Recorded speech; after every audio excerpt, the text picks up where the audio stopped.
The images in the following program are highly sensitive and may be as disturbing to viewers as they were to us. However, we have to show the truth about cruelty to animals, praying that you will help to stop it.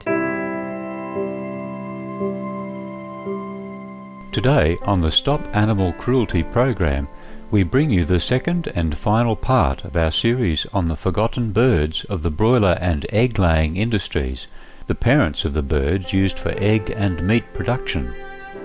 We continue our interview with Patty Mark, the founder and president of the Melbourne, Australia-based non-profit group Animal Liberation Victoria, about the callous treatment of these birds by the chicken industry and the nightmarish conditions inside of what are known as parent bird sheds.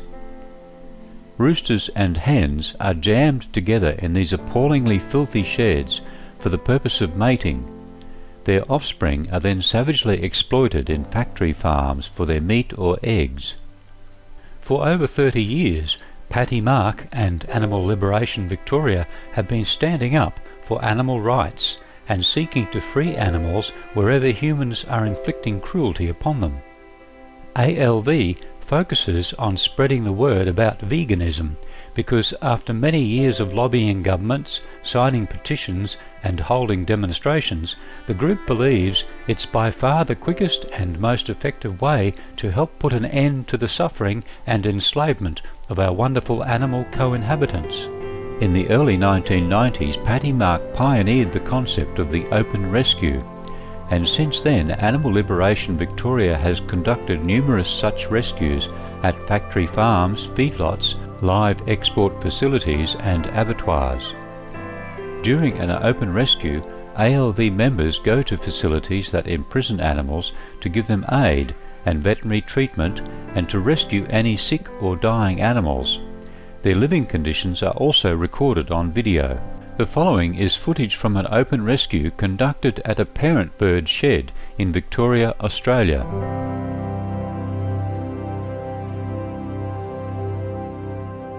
This is a broiler breeder hen. She's been in the shed for about a year. She's been repeatedly mated. She's very, very heavy. They're a mess, aren't they? Yeah. They're really a mess. Look at her head. That's from where the rooster holds her head down. There's not a lot of information out there, like when you do a search on the internet, about the atrocities that occur in parent sheds. Why do you think that is? It's very frustrating because since I first discovered it, and I've been in a lot of sheds, to me it was the most horrific shed I've been in.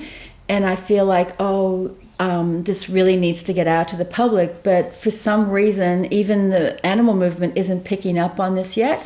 I think perhaps it's the foundation, so it's people, their minds don't go there. And let's face it, the overwhelming numbers are their children, are the actual little chicks who are killed when they're only 6 to 7 weeks of age. For instance, in the numbers, they go from the great-grandparents who are only 20,000 down to the parent birds where there's 6 million in Australia. And those 6 million parent birds produce almost 500 million chicks for flesh production. So possibly it's because the greatest numbers are the babies who are killed, even though they're huge.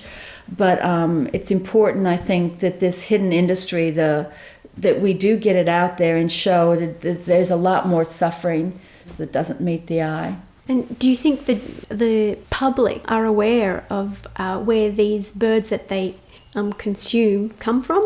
Oh, not at all. I don't think the public have much knowledge or concept whatsoever of where these birds come from. I personally believe most of the public think they eat laying hens, battery hens. They think they eat the hens that are locked up in the cages or in the big farms. So the fact that they just see the chicken nuggets or fast food, it just doesn't click to them how all this meat is there in front of them. It just doesn't register. Have you had the opportunity to show the open rescue videos to the public? Yes, we have them on our websites, of course, but I've taken some of the footage to the United States at a conference over there. I showed it there, and we show it when we have speaking engagements here in Melbourne. But more or less, these are just small groups from 50 to 100 people. We need to get it out to the population who are out there eating all these birds. So we had come into an egg-laying shed, and this is where I'm going to show you just 3 or 4 minutes of footage, and this is for egg production. It was in the middle of the Black Saturday bushfires. We were determined to see what had happened to those chickens. So our rescue team went up there, and we did a lot of rescue work up there, mostly with starving cows and that, but we went to the farm, and everything around it was burnt flat. It was, as we all know, it was just horrendous. But the shed still stood there, and they were still screaming, and they're still there now. I'm sorry. So I guess it became my mission at that point to try to get people to see there's parent birds, and there's actually grandparent birds. This is why I think it's so important for the animal movement that we really broaden our compassion, open our minds, that it's not just factory farming we're fighting the animal slavery, that for some reason humans think animals are our slaves. They're not equal to us. I mean, we're humans, and we are great. There's great things humans have done, there's no doubt about it. But we're no different to other animals in the fact that we feel pain and pleasure and have a right to live our own life. It's not about making the cages bigger or the conditions better or the abattoirs more humane.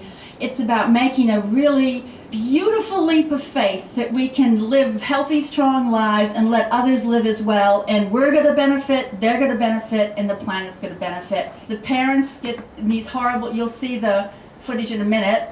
They're constantly screaming. The hens are so exhausted. Their backs are red raw. They have no tail feathers left because the roosters are there. They're being mated continually. They can't escape. The roosters are so exhausted. Parent birds lay about 150 eggs a year, and they can be kept and then incubated, and that's how these millions and billions of little baby chicks get born.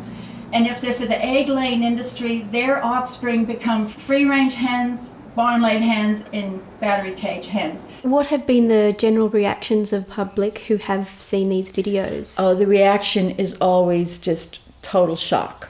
They can't believe what they're seeing, and they're repulsed and they're saddened. There's tears. They can't smell it because it's video, but they can hear the screaming. They can see the very poor condition of the birds.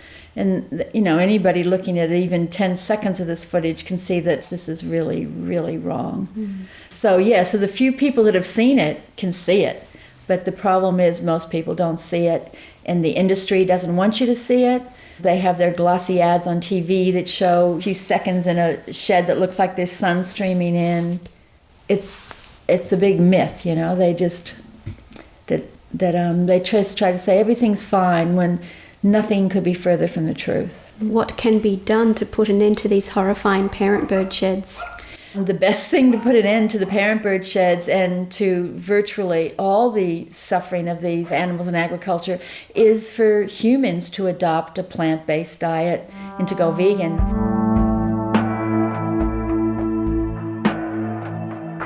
At the recent launch of the 30-day Vegan Easy Challenge, organised by Animal Liberation Victoria, participants were shown some of ALV's open rescue footage from parent bird sheds as well as other animal abusing facilities, and then had the opportunity to listen to a candid and uplifting talk by Patty Mark.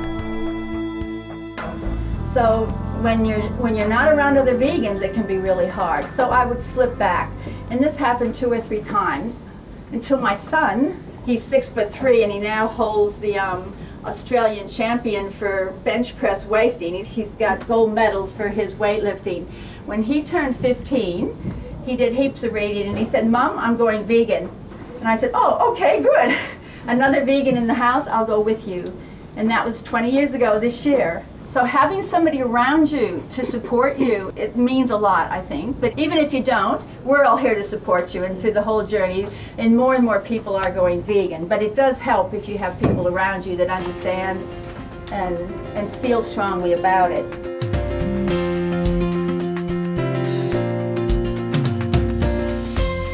Ms. Mark and the Animal Liberation Victoria Open Rescue Team, we are thankful that you are publicising the untold horrors of parent bird sheds and spreading the message that these unconscionable facilities need to close immediately.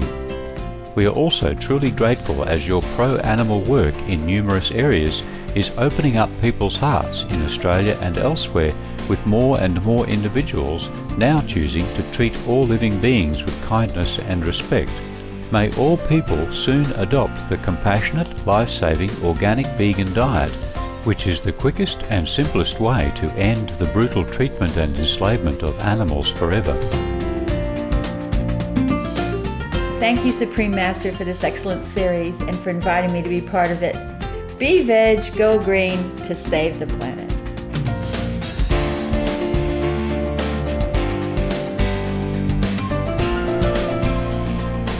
To learn more about the activities of Animal Liberation Victoria, please visit the following websites: www.alv.org.au, www.openrescue.org, www.veganeasy.org. Thank you for joining us today on Stop Animal Cruelty. Enlightening entertainment is coming up next after noteworthy news. May all of humanity soon remember their noble, true nature and live in everlasting peace and harmony with all beings on earth.